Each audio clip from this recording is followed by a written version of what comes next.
Milliy sertifikat savollarining 12-savolda ham ajoyib o'zgarish bo'lgan. Demak, bu o'zgarish qanday deysizmi? Unda diqqat qarating.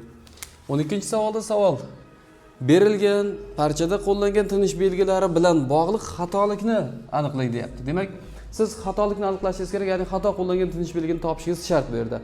Yana qaytarib aytaman, tinish belgisining xato yoki to'g'ri qo'llanganini aniqlash uchun gapni e'tibor bering, hech kim aytmagan bir masalani aytaman. To'g'ri sintaktik tahlil qiling va ko'pchilik talabgorlar, ya'ni abituriyentlar, talabalar va maktab ustozlari ham tinish belgilarini o'sha tere bo'ladimi, virgul bo'ladimi, ikki nuqta bo'ladimi, undovmi, so'roqmi, shunchaki o'ziga qaraydi. Yo'q, unga qaramang. Gapga qarang. Gapda demak o'sha sintaktik tahlil, o'sha gap bo'laklarini to'g'ri joylashtirish eng muhim narsa. Demak, birinchi misra, milliy sertifikat o'sha 12-savolda eng qiziq tarafi, yana bir muammoli tarafi. Badiiy parchalardan, ya'ni she'riy parchalardan tashlanyapti. Nasriy matn tashlasak, o'quvchi biroz oson topishi mumkin, lekin she'riy parcha bo'lgandan keyin yana ham diqqatingizni oshirishingiz kerak bo'ladi. Binafsha, sen uchun ko'kragim erk yeri.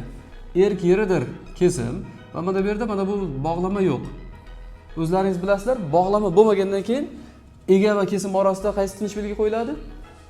Tere qo'yiladi. Ko'kragim ega va mana bu tere nima bo'lyapti bu yerda? To'g'ri qo'yilyapti.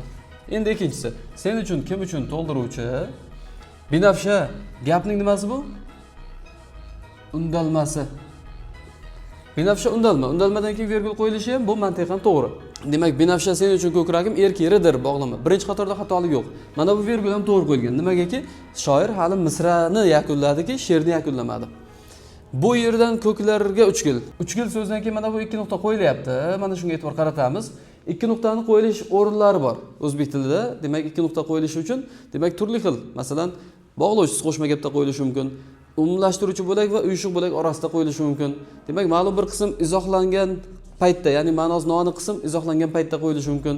Demak, bo'luv belgisi turli xil vaziyatlarda ishlatiladi, lekin bu yerda na bog'lovchisiz qo'shma gap, na bir umumlashtiruvchi uyushiq bo'lak yo'q. Demak, bu yerda ko'klarga 3 gil. 3 gil gapning kesimi, ko'klarga qayerga o'rin holi, bu yerdan qayerdan o'rin holi. Demak, egasi sen deyapti, ega mavjud emas. Va bu gapning oxirida odatda nima? 2 nuqtamiz, nuqta qo'yilish kerak edi, hukm tugayapti. Binafsha, go'zalim kelmaysan, kelmaysan kesim. Go'zalim, bu ham demak undalma, yana binafsha ham bu ham undalma. Kelmaysan kim? Sen kelmaysan. Mana bu yerda sen so'zi gapning egasi, o belgisiz kelyapti. Binafsha so'zdan keyingi virgul, go'zalim so'zdan keyin kelayotgan virgullar undalmadan keyin qo'yilayotgani uchun biz bunga demak to'g'ri belgisini qo'yamiz. Kelmaysan so'zdan keyingi virgul ham to'g'ri qo'yilgan, chunki hali misra tugamagan. Misra tugamagani o'sha she'r, misra tugagan, she'r tugamagan. She'rning davomi bor. Aynan testda ham 3 nuqta qo'yib qo'yiladi, she'rning davomi bor degan ma'noda. E'tibor berib yaxshilab qaraydigan bo'lsak, xatolikni toping deyaptimi sizda bu yerda? Xato tinish belgini qo'yishingiz kerak. Ya'ni 2 nuqta degan javobni mana shu milliy sertifikat savolida xatolik sifatida olib ketamiz. Demak, aprel oyining oxirida milliy sertifikat savollaridan shu va shunga o'xshash qisman o'zgargan savollarni, kichik detallari o'zgargan savollarni batafsil tushunib, bilib, o'rganib borish uchun Instagram sahifamizning bosh qismiga Telegram kanalimiz linki qoldirilgan. O'sha kanalga, Telegram kanalimizga a'zo bo'lishingiz, YouTube kanalimizga va Instagramimizda doimiy bo'lib tursangiz, muammo sizda qolmaydi.